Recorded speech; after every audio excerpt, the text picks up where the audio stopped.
told her she doesn't need to say anything about me or anything about my candidate. I think her race is very important, and it's important for all of you to be aware also about the next generation of leaders. So she's actually going to speak purely about her own candidacy as mayor for the next mayor of San Bernardino.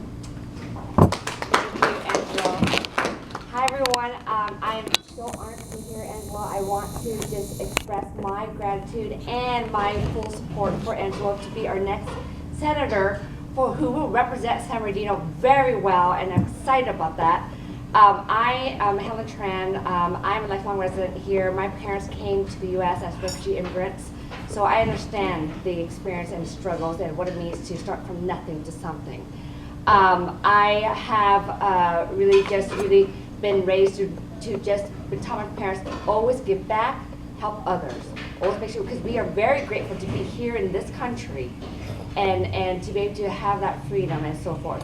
So my exposure to politics was in high school. I lived in San Bernardino since age 6 to currently. And my first exposure to politics was when I walked into a campaign and I volunteered for a special congressional campaign. I was Joe Baca Sr.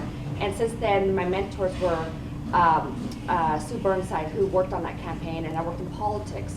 So I understand what it takes to be civically engaged. Since then, I actually ended up working for the city of San Bernardino for 14 years. So when I say the 14 years, I understand what the city has gone through, this city. We went through the Great Recession, 08-09, into the bankruptcy, 5 long, painful years of bankruptcy. I was in that trenches. I saw the painful process of bankruptcy in the city, and the December 2nd shooting and so forth. So I say that because the crisis that the city has gone through, it's important to not forget, because you have to understand what has transpired to not make the same mistakes. So I was the Director of Human Resources Risk Management for the City of San Bernardino. That's people type of a career, and understanding the managing the risk side of things. So I saw a lot. I got tired as a leader in the City of San Bernardino, and I decided to leave. I now work at the City of West Covina.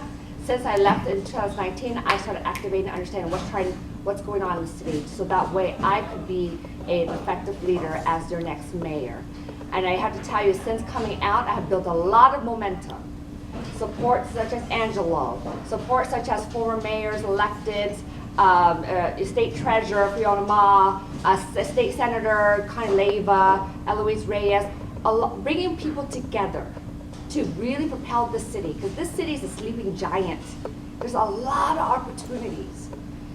So they just need the right leadership. So when I talk to people in other cities surrounding San Bernardino, everyone's thriving except for San Bernardino, it's because they don't have the leader who they can work with, collaborate, coordinate, cooperate, all of those things. So I look forward to meeting you if you are working in the city to really understand what your issues are. And so I thank you, Angelo, to allowing me to be in this space to make sure that I understand where you're coming from, because for me to be an effective leader, the mayor of San Bernardino, I need to understand where you're coming from as a business leader, as a resident, as a stakeholder, because that's what it takes to propel the city forward. There's momentum is there, and I'm happy to share that I'm the most viable candidate right now to really become the next mayor of San Bernardino. And so please, I will provide you some flyers about who I am so you can get to know me, but I'm more excited about Angelo, like becoming our state senator to represent San Bernardino, to bring in the resources, the funding, all those things to propel San Bernardino even further. I have to tell you, it is a big sleeping giant. It is huge. There's a lot of opportunity. We are set up for that. The infrastructure, everything is there. You have no idea. It's just, I tell people that, it's like, you just need a leader who will push it forward. So I'm excited to be able to partner with Angelo. Let's get the city forward and move the city to a really the shining star of the East, because San Bernardino will be the largest city in the IE, in the Inland Empire. So stay tuned, because it's gonna really blow everyone's minds for this. So I'm excited. Thank you. Thank you.